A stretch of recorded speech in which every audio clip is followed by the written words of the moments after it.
22 वर्षीय राजकुमार मजदूरों की ठेकेदारी का काम करता था। वह इलाके के मजदूरों को ठेकेदार के तौर पर आसपास के इलाकों में मजदूरी करने के लिए ले जाता था। इससे राजकुमार की माली हालत दूसरे मजदूरों से अच्छी थी। साथ ही मजदूरों का मुखिया होने के कारण वह अपने आप को खास समझता था। राजकुमार चढ़ती जवानी के जोश में था, सो जिन युवतियों से वह मजदूरी करवाने ले जाता था उनके यौन पर पहला हक भी खुद का समझता था। मजदूर युवती की अपनी मजबूरी होती थी, राजकुमार इसका फायदा उठाता था। इसी बीच सन 2017 के अंत में राजकुमार अपने साथ जिन मजदूरों की टोली को लेकर बैतूल में चीनी के क्रेशर पर काम करने गया था, उसी टोली में सबसे खूबसूरत मानी जाने वाली 19 साल की लक्ष्मी भी थी। लक्ष्मी राजकुमार की टोली में पहली बार मजदूरी करने के लिए शामिल हुई थी। राजकुमार की नजरें ऐसी नई युवतियों की तलाश में रहती थी, सो लक्ष्मी को देखते ही उसने उसका शिकार करने की ठान ली। इतना ही नहीं, जिस रोज वह टोली को लेकर बैतूल पहुंचा, उसी रात उसने जबरदस्ती कर लक्ष्मी के साथ संबंध बना लिए। राजकुमार कई मजदूर युवतियों को शिकार बना चुका था, लेकिन लक्ष्मी की बात कुछ और थी।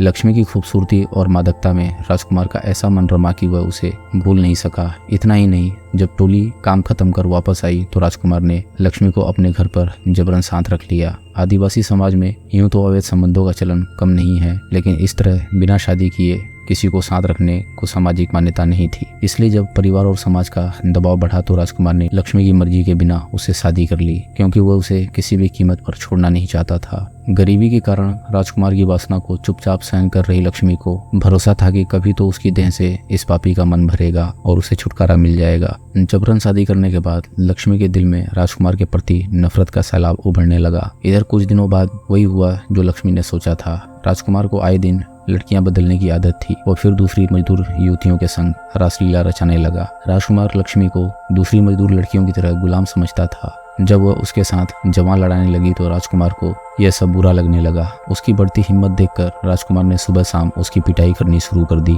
ये जानकारी जब लक्ष्मी के भाई राम रतन को पता लगी तो उसने राजकुमार को समझाने की कोशिश की, लेकिन राजकुमार ने राम रतन की पिटाई कर दी। साथ ही वह भी लक्ष्मी को भी रोजाना पीटने लगा। इसे तंग आकर लक्ष्मी दिवाली के मौके पर राजकुमार का घर छोड़कर अपने मायके चली गई।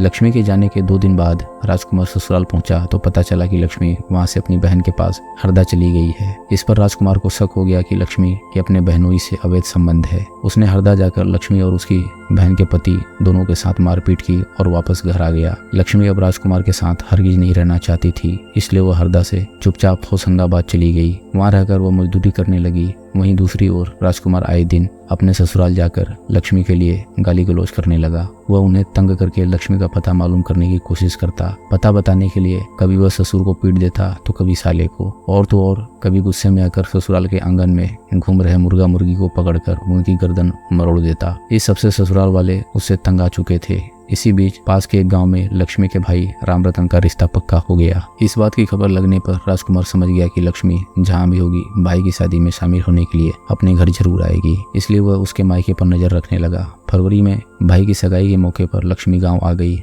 जिस दिन उसका पूरा घर सगाई करने पास के गांव गया, मौका देखकर राजकुमार अपनी ससुराल पहुंच गया और लक्ष्मी को खींचकर अपने साथ लाने लगा। लक्ष्मी के विरोध करने पर वह उससे संबंध बनाने की जिद पर अड़ गया। इस पर लक्ष्मी ने योजना से काम लिया। उसने राजकुमार से कहा, मैं साथ चलने को राजी हूँ, लेकिन घर वालों को आ जाने दो, फिर तुम दामाद की तरह आना और मैं पत्नी की तरह तुम्हारे साथ चलूंगी। लेकिन नहीं चली तो याद रखना, तेरे घर वालों के सामने ही मैं तुझे जमीन पर गिराकर क्या हाल करूंगा तूने सोचा भी नहीं होगा। राजकुमार ने धमकी दी, कर लेना बाबा, लेकिन तभी न जब मैं साथ चलने को मना करूंगी। मैंने घर वालों से बात कर ली है, वे सब तैयार हैं, लक्ष्मी बोली। राजकुमार पत्नी की बातों में आकर वापस घर लौट गया और शाम को पत्नी के लिए नई साड़ी लेकर उसे लेने के लिए घर से निकल गया। दूसरी तरफ लक्ष्मी के परिवार वाले भाई की सगाई कर वापस आ गए तो उसने उन्हें रोते हुए राजकुमार के वहां आने की बात बता दी। घर वाले राजकुमार से पहले से ही तंग आ चुके थे, इसलिए उन्होंने उसका काम तमाम करने की ठान ली। शाम के समय राजकुमार जैसे ही गांव के पास पहुंचा तो लक्ष्मी के साथ उसके भाई राम रतन, पप्पू और रिकेश ने उसे घेर कर लाठियों से पीट पीट कर अधमरा कर दिया। इसके बाद उसके गले में कपड़ा लपेट कर उसकी हत्या कर दी। फिर उसकी लाश को एक बोरे में भरकर डैम में खड़े